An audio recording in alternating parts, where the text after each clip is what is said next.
দেশে প্রতিনিয়ত গদ্দারের মতো বেশ কিছু শব্দ কিন্তু আমরা বারবার শুনতে পাই। কারণ যখনই বহিরাগতদের দ্বারা আক্রমণ হয় বা নাশকতা হয়, তখন কিছু গদ্দার যারা ভারতে থেকে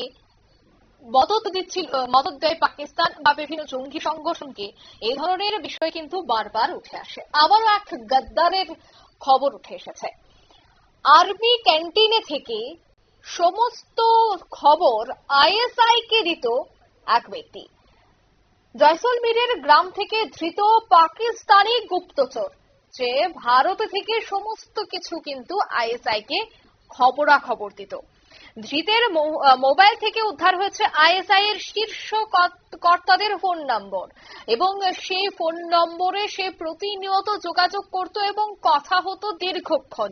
কি হচ্ছে আগামী দিনে ভারতীয় আর্মিদের, কি কাজ থাকছে, কি প্ল্যানিং থাকছে, সবটা বিষয় কিন্তু আইএসআই কে সরাসরি সমস্ত বিষয় ইনফরমেশন দিত জয়সলমীরের এই পাকিস্তানি গুপ্তচর। বিস্তারিত সেই বিষয়ে জানবো। টেলিফোন লাইনে যুক্ত হয়ে গেছে প্রতিনিধি সোম মুখোপাধ্যায়। সোম, পাকিস্তানি গুপ্তচর এখনো দেশের বিভিন্ন জায়গায় লুকিয়ে রয়েছে এবং তারা প্রতিনিয়ত বিভিন্ন খবর পাচার করে যাচ্ছে।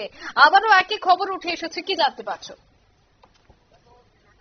অপারেশন সিঁদুরের সময় ভারতীয় সেনার গোয়েন্দারা খবর পাচ্ছিল যে জয়সলমীর শহর আউসফানের বিভিন্ন জায়গায়, যেটা পাকিস্তান সীমান্ত এলাকার গ্রামগুলো আছে, সেইখানে বিভিন্ন লোকজন তারা পাকিস্তানের গুপ্তচর সংস্থা আইএসআই হিসেবে কাজ করছে এবং আইএসআই কে ভারতীয় সেনার বিভিন্ন গোপনীয় তথ্য তারা বিক্রি করছে বলে খবর আসছিল। এবং তারপর থেকেই বিভিন্ন জায়গায় গোয়েন্দারা তল্লাশি চালাচ্ছিল।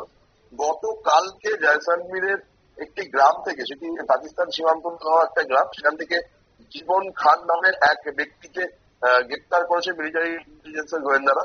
যেটা জানা যাচ্ছে যে 2-3 বছর আগে জয়সলমীরের আর্মি ক্যান্টিনে জীবন খান কাজ করতো, তারপর সে তার ছেড়ে চলে যায়। কিছুদিন আগে ফের সেই নতুন কাজ নিয়ে এই ক্যান্টিনে ফিরে আসে এবং যেটা মনে করা হচ্ছে যে এপ্রিল মাসের দিকে ফিরে এসেছিল।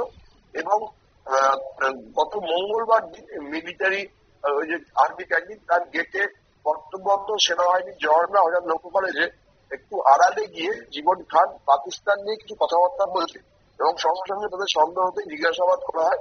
এবং ওই জীবন খান নামে ব্যক্তির মোবাইল থেকে দেখা যায় যে জীবন যার সাথে কথা বলছিল সে পাকিস্তানের একজন বাসিন্দা। এরপরই মোবাইলটা ভালো করে তল্লাশি করে এবং সেখানে পাকিস্তানের একাধিক বাসিন্দার নাম্বার পাওয়া যায়। তখন জীবন খান জেলায় জানায় যে পাকিস্তানের তার আত্মীয় হয়েছে, তাদের সাথে কথা হচ্ছিল। কিন্তু লাগাতার তাকে জেরা করা হয়। তখনই জীবন খান জেলায় ভেঙে পড়ে জানায় যে ওই ফোন নম্বর গুলোর মধ্যে বেশ কয়েকটি পাকিস্তানের গুপ্তচর সংস্থা আইএসআই এর শীর্ষ আধিকারিকদের। এবং এরপরই ওই মোবাইলটি বাজেয়াপ্ত করে জীবনকে জয়েন্ট ইন্টারোগেশন সেন্টার আর্মি ইন্টেলিজেন্সের সেখানে নিয়ে যাওয়া হয় এবং সেখানে গোয়েন্দারা এখনো তাকে জেরা করছে বলে জানা গেছে। প্রাথমিকভাবে যেটা জানা যাচ্ছে যে জীবন খান নামে ধৃত ব্যক্তি জানিয়েছে যে অপারেশন সিঁদুরের সময় তার মতো জয়সলমীরের একাধিক জায়গায় আইএসআই এর বিভিন্ন গুপ্তচর সক্রিয় ছিল। তারা লুকিয়ে বিভিন্ন খবর সংগ্রহ করে আইএসআই এর এজেন্টদের জানিয়ে দিত এবং তার ভিত্তিতেই পাকিস্তানি সেনা বিভিন্ন রকমের পরিকল্পনা করছিল। জয়সলমীরের সীমান্তবর্তী বিভিন্ন অংশের বহু বাসিন্দাই মোটা টাকার বিনিময়ে পাকিস্তানের গুপ্তচর সংস্থার হয়ে কাজ করেছে বলে সে জানিয়েছে। এবং ভারত পাকিস্তান সীমান্তের একাধিক তথ্য সহ সেনাবাহিনীর একাধিক কার্যকলাপের কথাও আইএসআই কে সে দিয়েছে বলে জানা গেছে এবং এর জন্য সে একটা মোটা টাকা পেয়েছে। বর্তমানে তাকে জেরা করে এই এজেন্টদের চক্রের সঙ্গে আরো কারা জড়িত তার পরিচিত সেটা জানার চেষ্টা চলছে।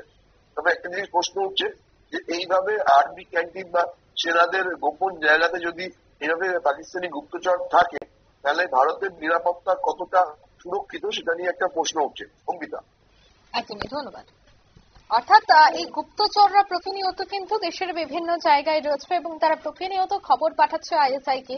তবে এবার যাকে গ্রেফতার করা হয়েছে তাকে জিজ্ঞাসাবাদে চলছে এবং জোর জিজ্ঞাসাবাদের পর আরো তার সাথে কারা কারা যোগাযোগ রাখত এবং কি কি তথ্য ফাঁস করা হয়েছে সবটা বিষয় কিন্তু বেরিয়ে আসা সম্ভব।